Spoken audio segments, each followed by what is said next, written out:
dükkanda, bardasan Allah bilir. Belki maşınla yolda, dardasan Allah bilir. Gece eve gelmeyirsen, hardasan Allah bilir. Ana yata bilmir rahat, gözleyenim var evde. Ana yata bilmir rahat, gözleyenim var evde.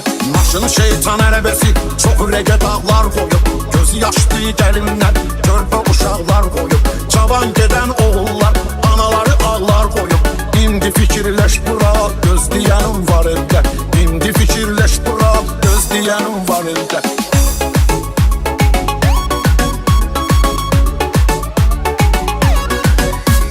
Bu sərxoşluğu, sən ay nişanlı yolla. Maşınla dil xoşluğu, sən ay nişanlı yolla. Kənara qoyaq dostluğu, sən ay nişanlı yolla. Eləməmisən toy bir saat, gözleyenim var evdə. Eləməmisən toy bir saat, gözleyenim var evdə. Otur meydən et zaman, yuxulu aldı sükanda. Həyat vur riskə atma, qar yağışda boranda. Puluna dülər çürküdür, tutmayacağım planda. Olmasın 5-10 manat, gözleyenim var evdə. Olmasın 5-10 manat, gözleyenim var evdə.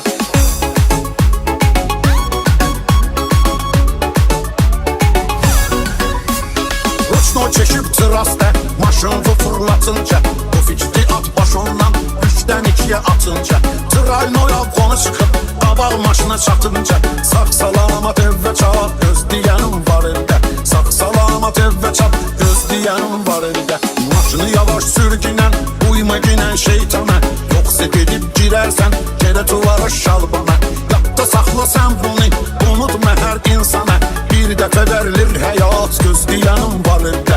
Bir dəfə verilir həyat, gözleyenim var evdə. Hər dəqiqə, hər saat, gözleyenim var evdə. Saxla günən